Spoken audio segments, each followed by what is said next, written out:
Goals, goals, goals, goals, goals, goals, goals, goals, goals, goals, goals, goals. And goals. And more goals. Loads of them. That has been the week of Heart of Midlothian. Goals, goals, goals, goals, goals. Welcome to the We Have No Cares podcast. I'm Nick O'Hay. I am Robert Borthwick. No guest this week because we're sad and lonely and we don't want to give you too much of a good thing. Yep. And what a week it's been. We're recording this just scant hours after our fine performance at Tynecastle against Livingston. Yes, indeed. But before we get to that, there was a matter of testing ourselves against slightly higher opposition than we'll ever face in this diddy division that we call the Championship. Yes. On Wednesday, well, you didn't, but I watched on the TV. You watched on the TV. Well, we've got two different perspectives here. Yep, I got replays. Well, what? You didn't. Well, actually, I did because Celtic got massive tellies. Ah, so do I. Yeah, yeah. Fuck it. Yeah, well, Celtic. That was the word. Ventured into the belly of the beast in the East End of Glasgow to watch Hearts take on Celtic in the League Cup. Me and not very many other Celtic fans at all. Yeah. Cavernous it was, which is weird because like before the game I was convinced like they'd be into it because surely this is like their best domestic fixture this season. Yeah, I mean you'd think so, but at the same time they've been fairly rotten this year, so I can kind of see why they didn't show up, and it was on the TV, so yeah, part-timers. Yeah, well, you know, they'll all be kicking themselves that they missed out on seeing the majesty of Adam Eckersley in the flesh. That's harsh. That's harsh on the lads. But we'll briefly round that up. It was a weird game because I kind of feel like we gave it a go. We certainly more than matched Celtic for the first half hour of the game. Yeah. Played our own game as well. Took it to them. Blackman Yep. and Gomez dominating the middle of the park. Up until Scott Brown started doing his niggly little fouls every minute and never once picking up a booking. No, that's Scott Brown. He does what he does. But it really felt like Robbie... I don't think Robbie really expected that we could win the game. I think he expected that we could make a good account of ourselves, and he kind of used it to be a bit more experimental with tactics and lineup. What do you think? Yeah, no, I'd agree with that. I mean, you know, we started with Sam Nicholson basically as a fucking holding midfielder. Like, he was playing so far back, and then, you know, we had Dale Carrick as... I don't think he was meant to be, but through necessity of their attacking almost like a sort of wing back, you know, tracking Izagiri and stuff like that. Well, I think that was on purpose. I think he's got a bit more sort of... Well, I think generally he's got a bit more running in than Sam anyway, but Sam was obviously just sort of coming back from an injury as well. So yeah. I think they kind of... I think Robbie almost put Sam in at the number 10 to protect him almost. Yeah, no, I can see that. You know, we did well. We matched them for the first 50 minutes. You know, until the two penalties in 2 minutes fiasco. Mm-hmm. But you know, we did absolutely fine. You know, I was speaking to Celtic fans and work and stuff like that, and they all said exactly the same. Is you know, they probably won't play many better domestic teams at Celtic Park this year, is what they said. So. Yeah, one of the Celtic supporters in my work was like. The first thing he said is that you're going to pish that league, and then said like I felt for like the first 20 minutes we were the away side, which is sort of like I don't think they'll get that much in the SPL this season. I mean, considering they turned over Dundee United, was it 6-1, 5-1, something like that? It was. Let's not go trying to speculate about scores that we don't know about. we've got into trouble with that before. We have previous. Yeah, not our strong suit. Remembering things that happen in football games. No. Great basis for a podcast. Yeah, we've really thought this through. So yeah, there was. I don't even know if you can really be worried about it. The only thing that was slightly amiss in the game is that our defending was very erratic at times. Yeah. Partly, I think, because Callum Patterson is still to this day easing himself back into full fitness. Yeah. Celtic really managed to get behind our fullbacks quite regularly, quite easily. Yeah. Like Adam Eckersley, like I actually think had a pretty good game. All told, was quite solid defensively, but he tried to get forward a bit more than he did in the game against Cowdenbeath, and I think Celtic managed to exploit that a little bit because he doesn't quite have McCarthy's pace when it comes to recovering. Quality finisher though. Yeah, terrific. He's got the deadliest tits in the game. I think that the Balotelli's about that. Yeah, so Yeah, I don't really think we need to analyse it too much. Walker hit the bar. Osman missed the penalty. A Brammer, like really sort of weird lack of confidence and technique in the penalty, given how good he is normally at both those things. Yeah, it was utterly bizarre. Considering he's gone bottom corner in both his previous ones, he then thought he'd try and spank it into the east end of Glasgow, and didn't really. He also did it while ever looked, leaning back so far. It was just like almost like looking at the sky while he had the ball. It was basically an absolute shanner. But no. And then they went down the other end, and Aleemed. Aleem be Aleeming. He absolutely. He Aleemed all over it. Aye, he thunderfucked whoever it was in the back, and then that was it was a stonewaller. At first glimpse, I thought it looked maybe a wee bit harsh, but it does. It goes right into the back of the guy, and you can't really have any complaints, to be honest. Yeah, he looked utterly shocked by it though, but. Yeah, well, he does a great line in the what me what when where I haven't even been playing. I've just come on, ref. I'm not even a footballer. I'm a bicycle. I'm a sink. Yep. And the referee, one of these days it's going to work. You get one of like the sort of lower league refs that are maybe a little less street smart. They might say, "Oh, I'm sorry, I've bothered you." I do apologise. Carry on being a sink. And then obviously Adam Eckersley caught in the wrong place at the wrong time with the wrong tits, and at 3-0 I think the entire team just sort of went, right, well, this is over, and we just sort of jogged through the rest of the game. Yeah, tried to see what it would be like if El Has played off of Keatings, and the answer was not much when you're not really trying. Yeah, that's true, but if only there was a game at the weekend where Sufyan could come in and play alongside So and maybe make an impact. Oh God, you know what? I think there was that again. Yeah, it absolutely happened. It happened just hours ago. Yes. So we got over. I'm not going to even say disappointment at Celtic Park. I think it wasn't great. It wasn't bad. It was a useful exercise, I think. Yeah. Well, we played Livingston today, and my God. Livingston wish we hadn't. Yes, indeed. We absolutely did them.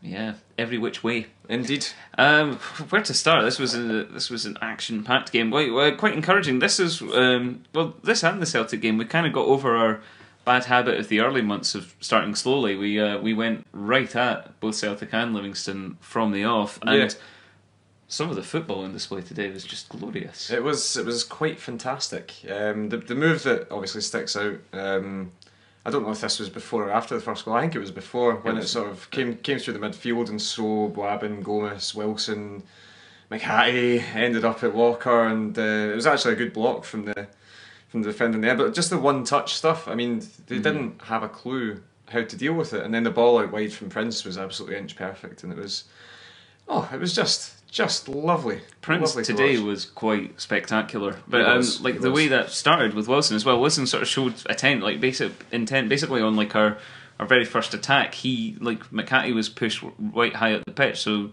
Wilson was almost in the left back row, quite close to the touchline, had a forward in front of him blocking, so he just dropped the shoulder and shimmied round him. It was ridiculous. He's using this as the year of just skinning cunts. He's just thought, actually, do you know what? I have played for Scotland.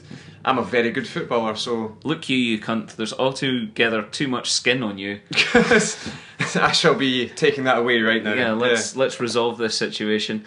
Osman So had a chance as well where he shot from a really weird angle, quite wide, but in the box. But tried to place it in the bottom corner and came oh so close. Yeah. But that was just I think that was him just leading by example for El Hasmi, because when his goal happened, he placed it like fuck. He did. I mean, one last wee point on Osman before we talk about Sufyan's goal.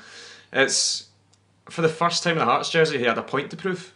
I think after you could see. I mean, the look on his face after he missed that penalty, it was. I don't want to laugh at him, but it was quite a funny, almost sort of Chrissy Willumo-esque after his miss at Hampden. Mm-hmm. So it's for the first time playing for Hearts, he had a point to prove, and he was kind of showing it. He was running like fuck everywhere. He was chasing everything down, and he really, he played very well today, did Osman. But fuck him, we're not talking about him right now. Sufjan.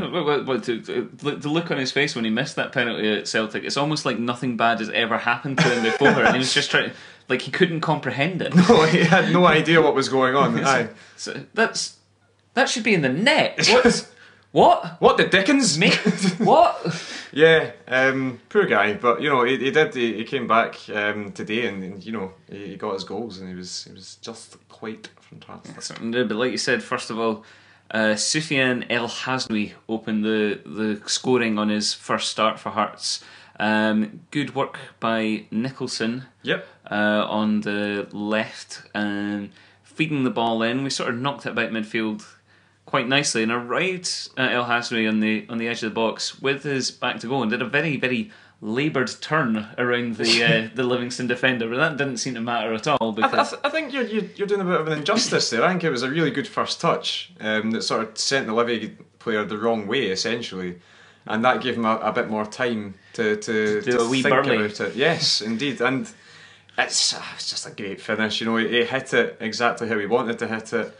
And the goalie, even from that angle, had no chance, and that tells you that it's perfect placement. So, yeah, that's another striker who scored for us this season. I think that's now every striker on the books has scored at least one now, because Oliver got his goal against Stenning as well. So, goodness me, we'll have to start letting Alexander take some free kicks or something like that, because we're going to be running out of goal scorers soon. Yes, we were saying, like, we'll touch on it later when we talk about just how delighted Keatings was when he got his goal, but it really does feel like at the moment that all the strikers are very, very aware that if they're not playing well and not scoring, they will not get in the team, because there's just so much rivalry and everyone's stepping up to the plate and fucking the plate.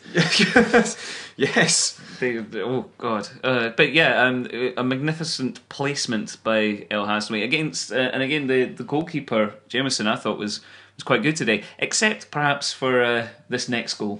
Yeah, Walker's goal was it was a bit of a weird one. I had probably one of the best angles in the stadium to see it, actually, sitting in section G. I was right behind it, and nice build-up play from Prince, sort of taking it past his man in the midfield and playing it to Walker.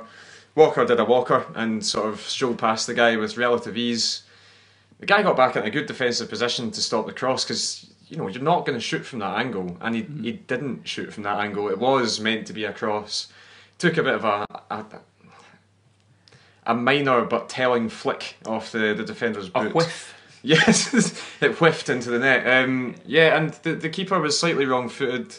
Maybe he could have had a bit of a stronger hand, considering he did get there. But it's good to see another player getting kind of almost a wee bit on the score sheet, kind of. I can't tell you like the crushing disappointment I felt when Rob told me that it took a deflection on the way in, because I sit in section F and I was like directly behind Walker, so I couldn't see the contact that it took off the Livingston player's boot when he shot. So to me it looked like he'd looked up, seen the keeper was leaving just a little bit too much space at his near post, and decided to drill a low shot into the bottom corner. I thought, oh, that's really clever, intelligent play. That's fantastic. What a great goal. And then Rob went, nah, mistake. I shat all over it.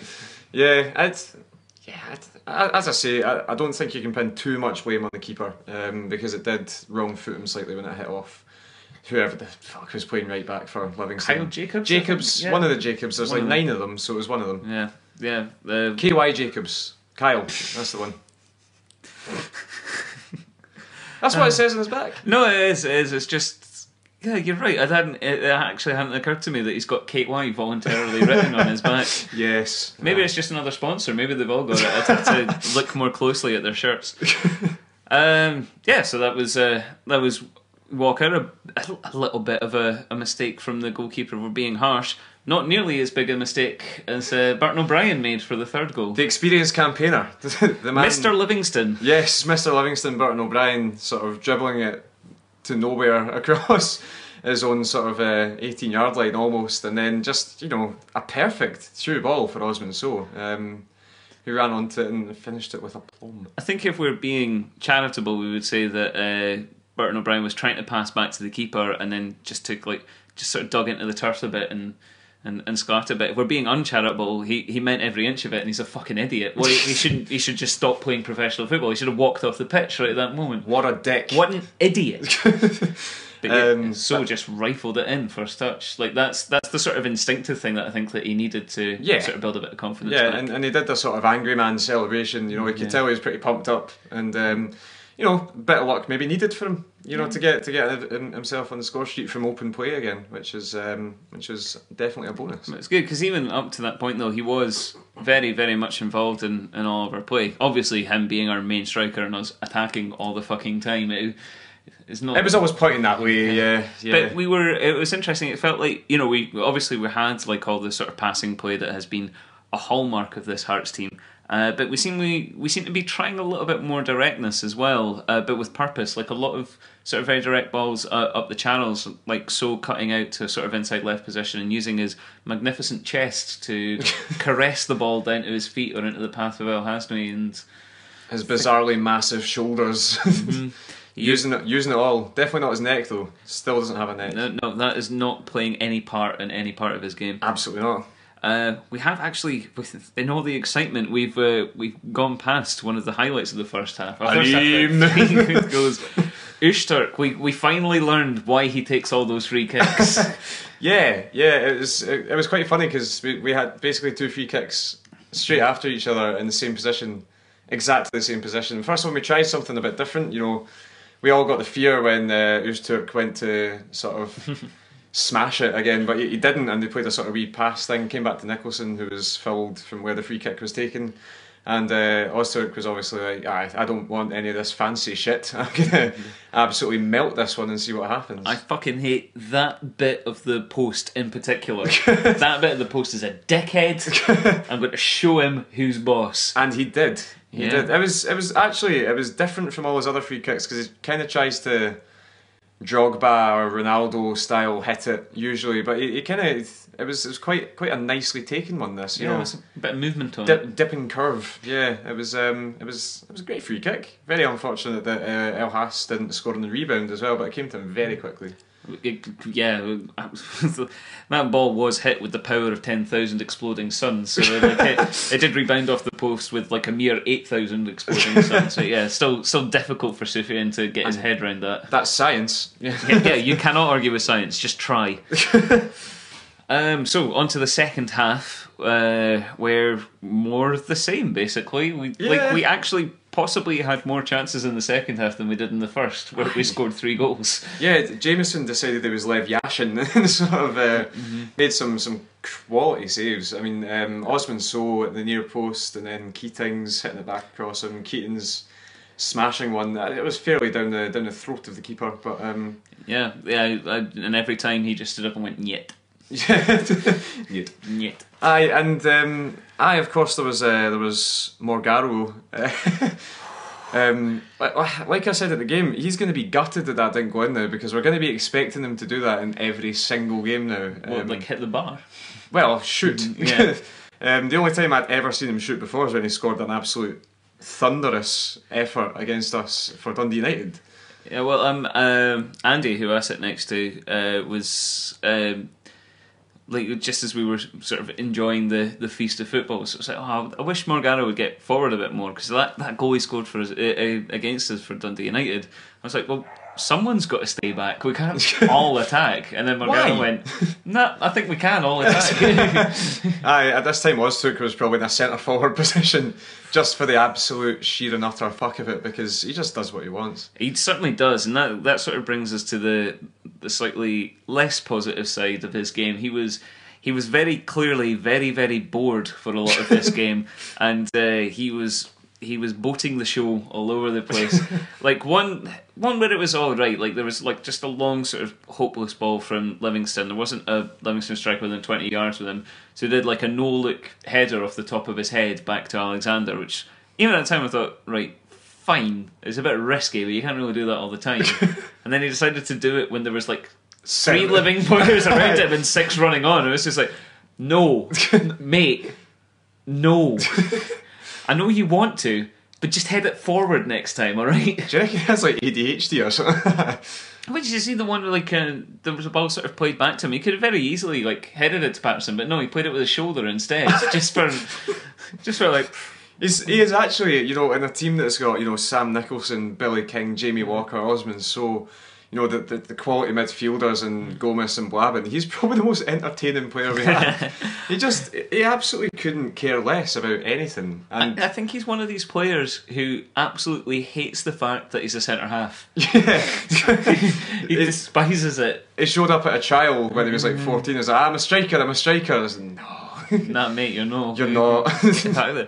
There was one point where he collected the ball and he charged forward like easily like 60 yards. He was well into the Livingston half, and he tried to play a ball and it didn't go anywhere near the striker. And they put it back, and Prince had dropped back to try and cover him at centre half and completely misjudged the header, and it sailed over. Unfortunately, it came to nothing. But I was sitting there going, it's like, that's why Prince plays in midfield and you play back there, Aleem. For goodness sake, I just hope that you know, every video session we have for the next week is just an endless loop of that sequence and Robbie just glaring at Aleem. Nope. Just no. I'm not going to say anything. I just want you to think about it. I'm not angry. Just disappointed. Yeah. But you know, as I say, I kind of, it's not really cost us anything, to be honest with you. We've still got the best defensive record in the league.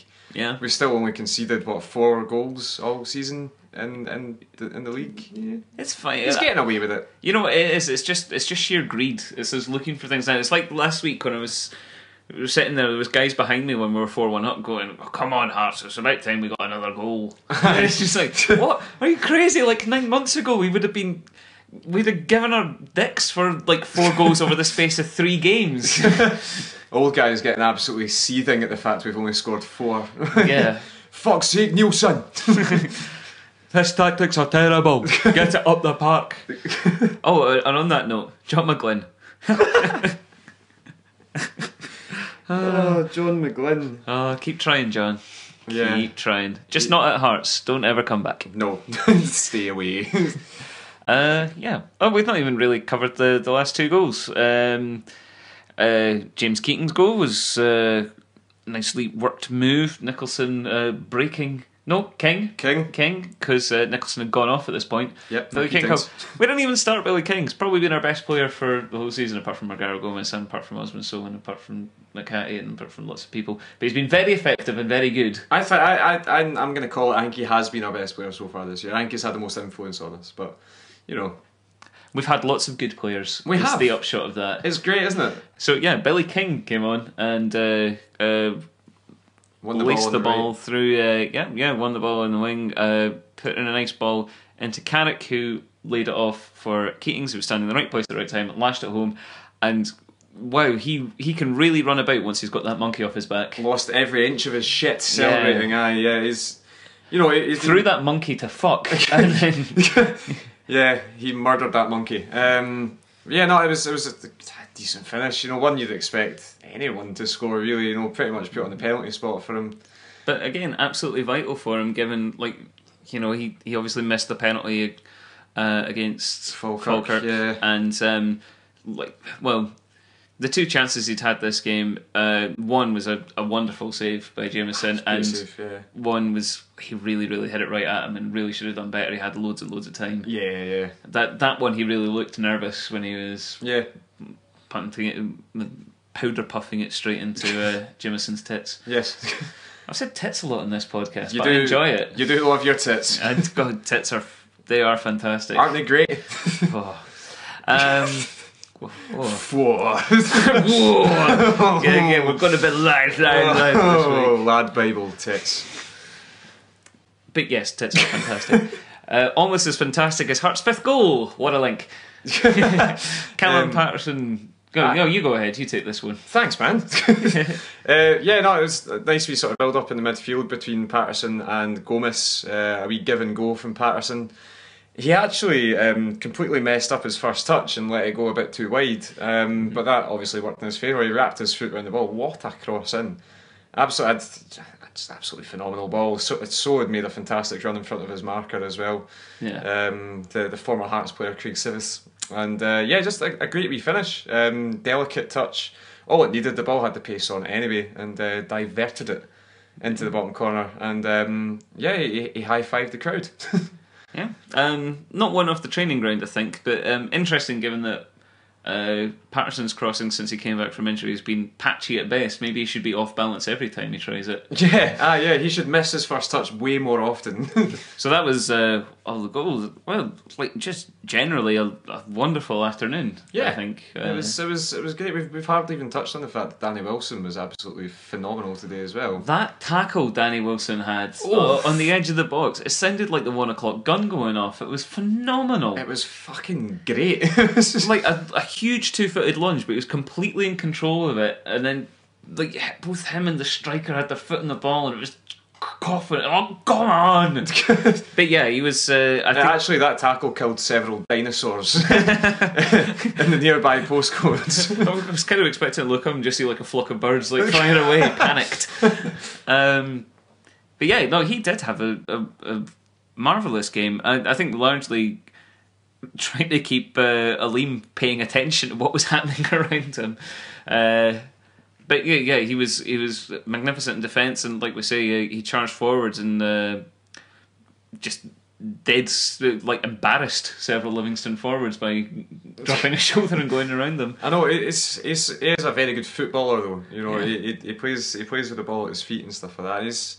He's been great all season, Wilson. I think maybe the drop in division's probably helping his confidence a lot as well, but just in general he looks a lot more comfortable. You know, maybe he needed that year of having that extra responsibility of being captain in a struggling team to really help him come on. But he's been fucking great. Yeah, he was fantastic. McHattie made all the difference down the left coming back. One shaky moment in the first half when he tried to sort of usher it out and lost it completely to Mark Burchell, but thank fuck it was Mark Burchell. Yeah. One shaky moment and tons of solid as fuck moments where he just was a rock and charged forward and contributed a lot. Gomez was very solid again, his usual tempo setting game. Wabben was phenomenal, charging forward, laying off lots of little tricks and flicks and shimmies in the centre of the pitch. God, I love a bit of Prince. I do have a lot of time for Mr. Wabben. And Soufiane, you know, it's the first time any of us really have had a good glimpse of what he can do. And his first touch and his awareness, his vision. You know, he even said, I think in his first interview, he sort of said, well, you know, I'm more towards creating chances than actually scoring them. And you can see that. You know, he played a couple of wee balls into Billy King when he came on and stuff like that. And just general link-up play was very, very strong. Again, I still think there's probably more to come from him, which is even better. What I love about him though as well is that he looks very languid, like just his kind of attitude and his physique, and he's not particularly fast.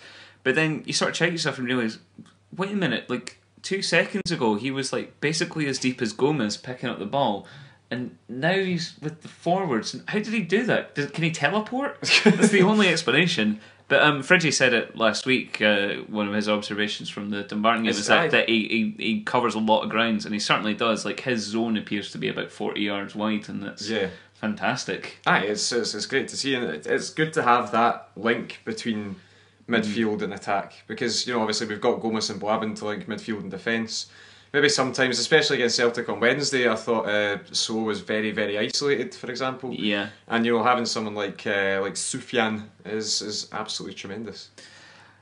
It certainly is. Jamie Walker continued his good form. Actually, it really does give Robbie something to think about for the next game, because I would think we would all say that like the combination of King and Nicholson in the rings has been part of our great success so far. But you really can't drop Walker when he's in this form. Absolutely, yeah. I mean, he got his goal against Cowdenbeath, obviously, which helped him a lot. I think, you know, he really did need that.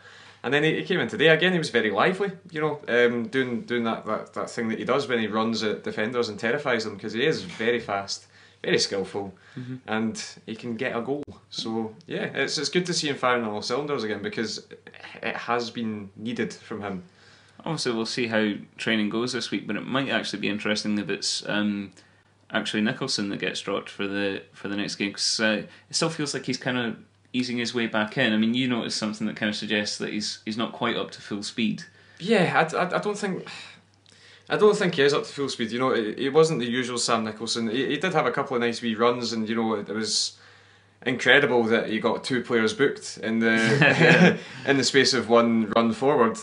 But yeah, he does. He looks slightly reserved. Maybe, you know, a lot of the emphasis in the first half was attacking through Walker, which kind of shows you that maybe the confidence of the team was more in Walker as well. So, but he was certainly looking to pass a bit more and play a lot more sort of chip through balls and things like that, rather than carrying the ball himself. Yeah, it was. I don't know if he'd been, you know, watching the Ryder Cup or something like that. He was lofting everything, and it just about worked a few times. You know, Prince breaking forward, and actually a very good tackle from the defender in the end. But he also put through at one stage. Again, same sort of thing, trying to dink it over the last line of defence. So I'd actually forgotten about that breakthrough for Prince before. I was so convinced he was going to score. I was absolutely gutted when the defender actually took the ball off his toes. Fuck you for doing your job, you defender. Bastard.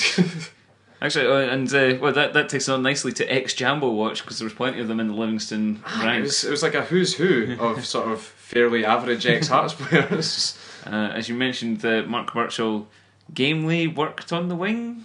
Yeah, and he really should have scored as well when he was put through on goal. Really should have scored. But yeah, you know, he's what, like 50 years old now, something like that. Something along those lines. Yeah, he still looks exactly how he looked like when he played for us. And I quite liked Birchall when he played for us, to be honest with you. Him and Lee Miller was a decent partnership before the Romanoff shenanigans started. He worked his tits off. You did, yeah. That's another mention for tits. Thank you, Mark Birchall, for making it possible. Yep. Craig Sivers was decent. I mean, you can't really laud too much praise on a centre half that shipped 5 goals, but you know, he was solid and he's strong. But he wears number 2 and he's a centre half. So nope, not allowing it, Craig. Okay, never again, Craig.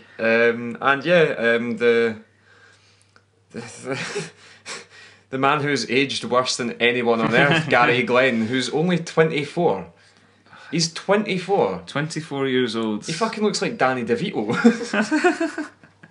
He just looks absolutely awful. I mean, you can say somebody's had a tough paper round. I think he's had 3 tough paper rounds simultaneously.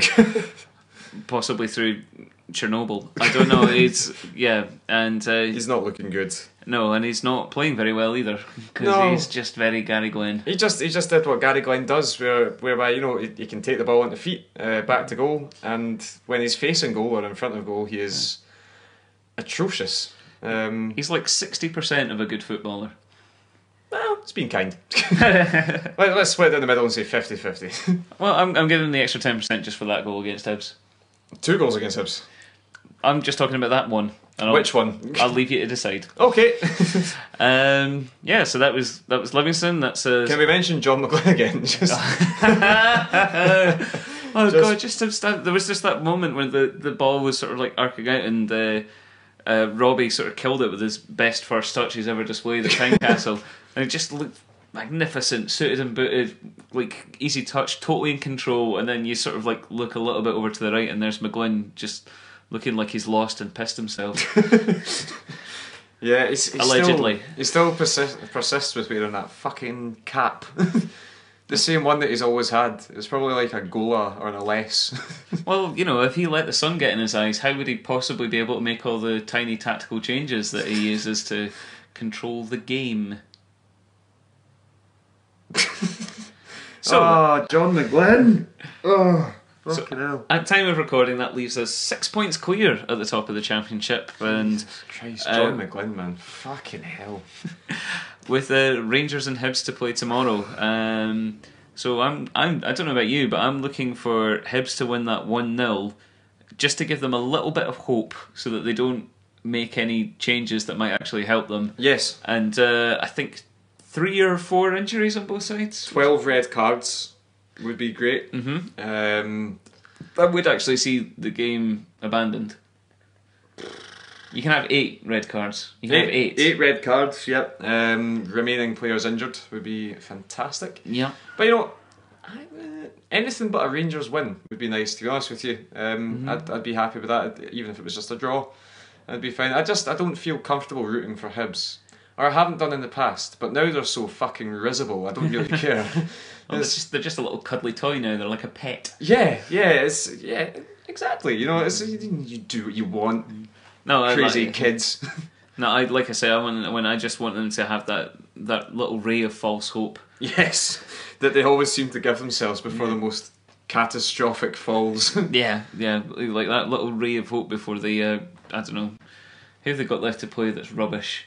I don't know, they can travel to, well, they've already played, this is the point about Hibs season, they've already played Alloa, Cowden, Beath and Dunbar. Oh god, they've already played all the bad teams. Hibs. Imagine being a Hibs fan. Oh, it does not bear thinking It's about. almost as bad as imagine being John McGlynn. Oh god, can you imagine if John McGlynn became the manager of Hibs? Oh my. If there was a dream I could have about football, that would be involved. That would be in there. John McGlynn, Hibernian manager. Rod, Petrie, if you're listening to this. Well, Peter, this is a magnificent idea. This is really what you need to get out of your... He understands the Hibernian way. Yep, he is the Hibernian way. Just a massive fucking failure. Well, as much as we would like to leave you just on that glorious, glorious image of John McGlynn, Hibs manager, there is just a little bit more admin to do. Yep. It's the songs of the week. It's song time. I think we would agree that the real, actual, definite man of the match this week was Prince. Yes, I think so, yeah. But he's already had a song, so... Stop being so fucking greedy, Prince. Yeah, stop being so good. Prick. Yeah, Christ. I don't mean that, Prince. I don't. No. I really like you, Prince.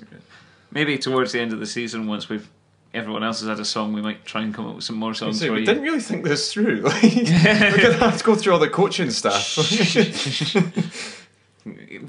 I'm sure we can have more than one idea a year.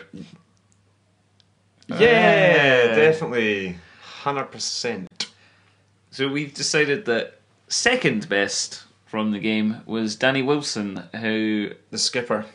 Yep, just led by example, was at rock. Well, we've been through why Danny was so magnificent in the game, but mostly it is really because of that tackle that just kind of it woke something in me.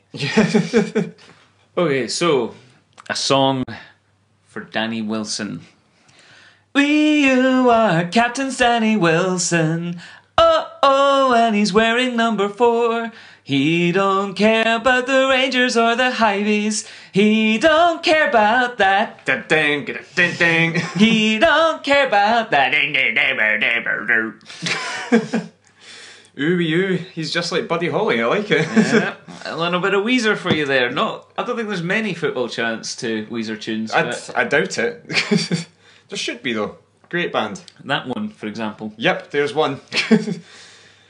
Yes, so now it's my turn. It is. I will make an admission here. Haven't really thought this through. Danny Wilson, he took the armband in his stride. He's Wilson, Danny Wilson. Danny Wilson, the Rangers died, the Heart survived. He's Wilson, Danny Wilson. He wins the ball. He's fairly tall. It's Danny Wilson. That's quite incredible. Well done. That's fucking great. That's pretty much off the top of my head. As you can tell by the "he's fairly tall" line. I enjoy that. I think that might be my favourite part. I'd love that. He's fairly tall. He's not that tall. Nice. He's not the tallest. He's tall enough. Yep, 6'2", let's say. Just for like how quickly that came up, I'm tempted to give you the win. Thanks, man. I'll take it. Let's not discuss it any further. Thanks. Thanks for giving me that victory. Oh, okay, well, on that bombshell. Right, so as you may have noticed, you may well be listening to us right now, but I actually did some work over this weekend and I've put all the podcasts on YouTube. Yay. And I've also created a Tumblr for us, so we've basically got a nice, handy, central website that looks quite nice where you can go and find all the links to all the episodes, and it should be fairly easy for everyone to use. We are all over the internet. So if you want to go and visit that, it's at wehavenocares.tumblr.com, and you can search YouTube for We Have No Cares, or you can just keep subscribing on iTunes or through RSS, or just do what you like. Yeah, tell your friends. Tell all your friends, apart from that guy. You know the one, he's a bit of a prick. He's a fine. Listen to us, tweet at us. Yeah. We're on Twitter. Tweet all over us. I'm at RF Borthwick. I'm at Nickel Hay.